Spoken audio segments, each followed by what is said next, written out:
And I was born January the 9th, 1936 in Monroe, Louisiana. My dad was, he was Jenner Leon Dennis, although he preferred to just go by J. Leon. And my mother was Hope Ellen Taylor.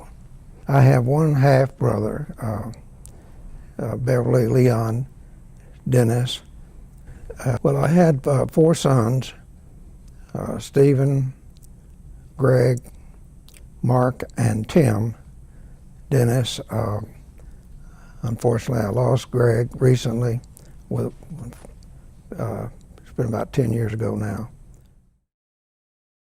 And so I was educated from elementary through secondary education in the Monroe City Schools. I graduated from Neville High School, which was a very good school, almost college prep level type school. I found that throughout my life I have not always chosen to head in the right direction, and things other than my own mind have caused me to go in different directions. For example, when I went to Louisiana Tech out of law school, out of high school, all I knew about engineering was they worked outside and they made a lot of money. And one of my friend's older brother had gone there and had become a petroleum engineer and came home driving a convertible, and I thought that would be nice. So I went over there and entered it into the curriculum that led to engineering. Unfortunately, and I was fortunate, I had a good background. I had, so I placed high in mathematics and things like that. But that meant I had to buckle down and study mathematics every night, trigonometry and calculus and things like that. And no one had helped me to understand what my own preferences for work were. And so I didn't do very well. And I played a little bit too much. And as I mentioned earlier, my father, after a couple of years, recommended I go in the Army. Couldn't get that obligation out of the way. And so I did. And while I was in the Army, I became very aware of the fact that if I didn't get out and get an education, I was going to be taking orders from people like the sergeants who were giving me orders to pull KP and guard duty and cut the grass and do this and that and the other, clean up the latrine and so forth. And so while I was in there, I was fortunate. One year I made the division artillery football team. I wasn't a star, but I made the team, and I got to move away from my regular outfit and go to what they call the jock barracks, where we did not have to do anything but practice and play football. And I did a lot of reading. I read War and Peace, for example. And while I was there, I got to thinking, well, you know, I didn't do well in math because I didn't like it. I didn't do well in mechanical drawing because it was too intricate. But I've always made good grades in literature because I like to read and I like to write. And I really, if I really had my choice, I would like to be another Ernest Hemingway or somebody like that who wrote novels. But I realized that you can't just, I didn't have the courage to go out and just try to be that. So I decided, kind of in my back of my mind, I said, well, maybe I could be a lawyer. My first choice was not to go to LSU because at that particular time, which was 1959, LSU had many more people coming to law school than probably should have or really were qualified. And the flunk-out rate was about 2/3 or 3/4 every year would not make it to the second year. So I was scared. I had no idea whether I had the ability to survive in that law school or not. But I survived, and since I did, I'm very glad I went to LSU, because I think LSU was at that time doing as about as good a job as could be done in making lawyers out of us ordinary Louisiana country boys. George Pugh, who was I later became very close and good friends with, because he was the faculty advisor to the Law Review at the time while I was in law school, and worked very closely with us on the Law Review. I was fortunate to become an associate editor and later managing editor of the Law Review. George stayed in touch with me after I became a member of the Louisiana Supreme Court. He continued to have interest in my work and would have me come to LSU and meet with his classes and have lunch with him. And so when I became a federal judge and was told I had to do away with any unexpended campaign funds I had, I decided to do 2 or 3 things with the money that I had left over, and one of them was to establish an institute at LSU. I found out through the grapevine, without George knowing it, that that's what he would like to have done in his honor, and so we did. I gave a gift to the law school to begin the George W. and Jean H. Pugh Institute for Justice. And it's the purpose of that institute is to promote programs that benefit the individuals in the law, similar to what George Pugh did as a law professor at LSU in educating so many lawyers and turning them their direction turning them in the direction of public service.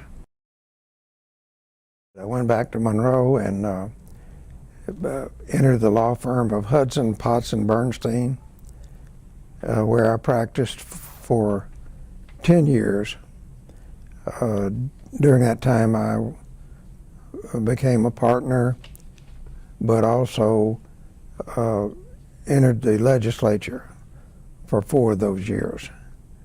After that one term in the legislature, I was elected to a district judgeship in the 4th Judicial District, which covered Ouachita and Morehouse parishes.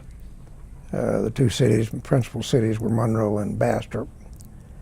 And I served there for 2 years, and then was elected to the Louisiana Court of Appeal, the 2nd Circuit, which covers the top part of Louisiana and sits in Shreveport, for approximately 1 year.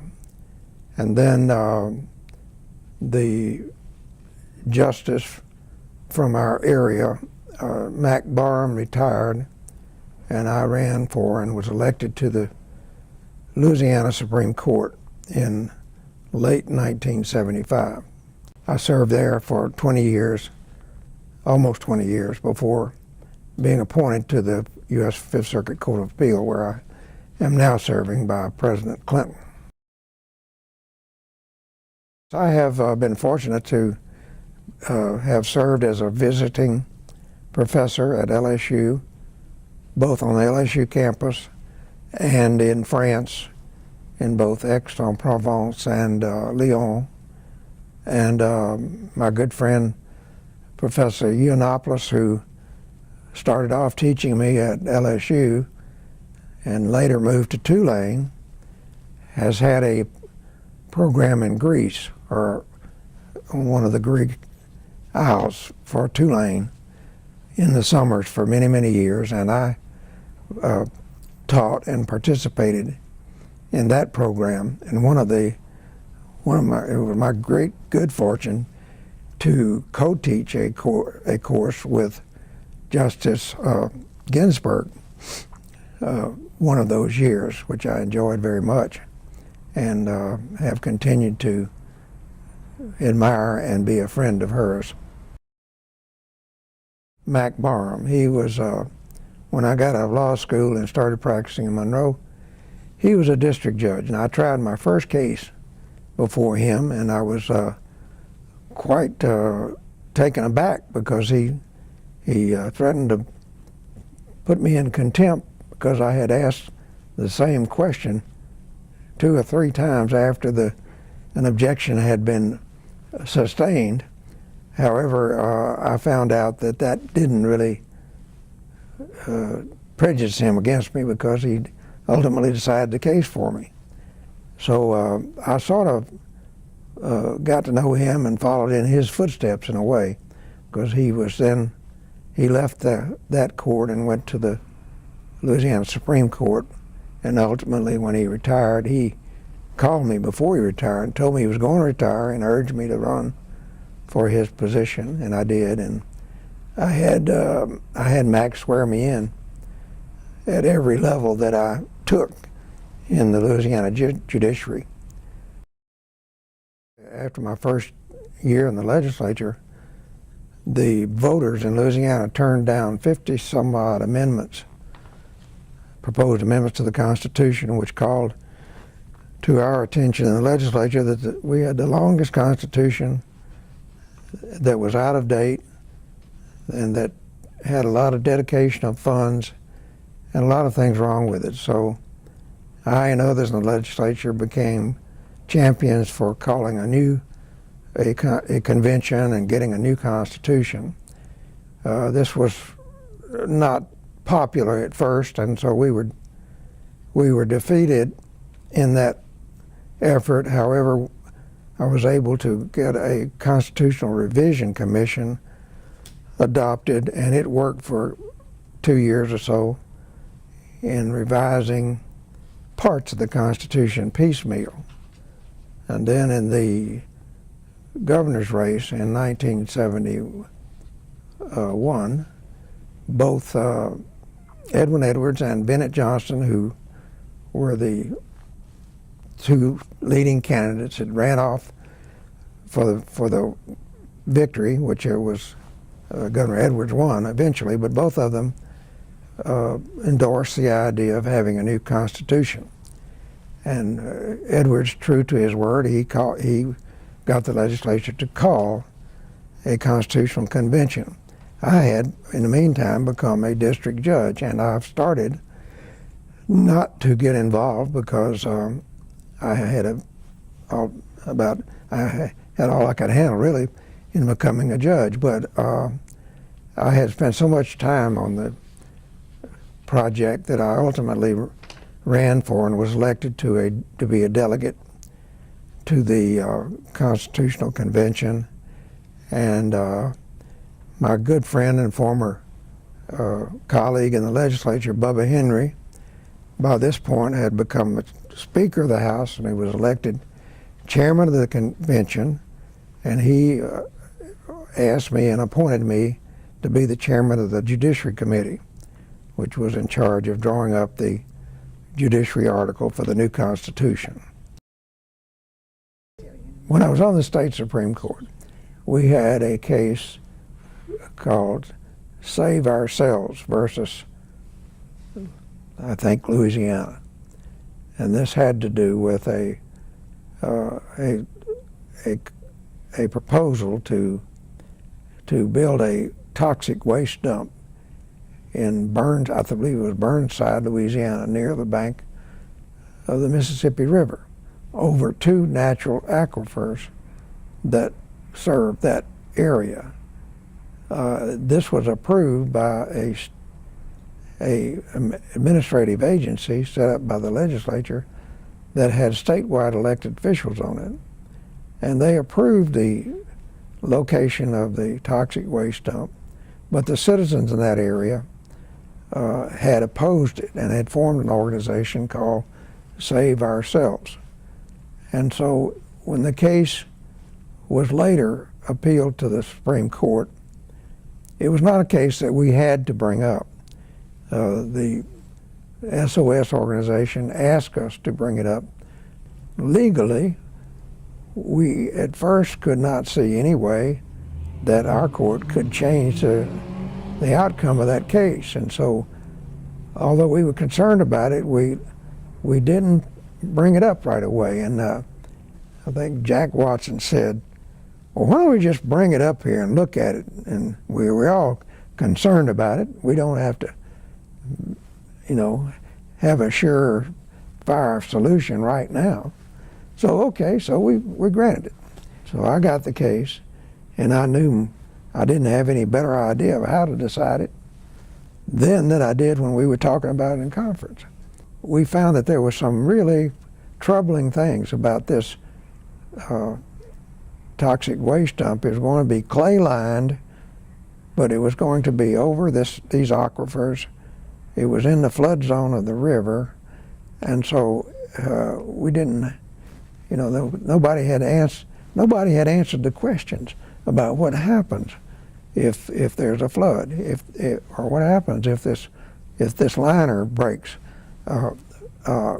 We didn't feel that. We felt that perhaps under the ordinary administrative law, we could not say they had acted arbitrarily, but they had not studied it as if they were trustees of the environment of the state. And lo and behold, I looked in our Constitution, and we have in our Constitution an article that requires the public officials of Louisiana to protect the environment and the natural resources of the state to the fullest extent possible, consistent with all other social, economic, and well-being of the people. It was never built, and probably that was a good thing.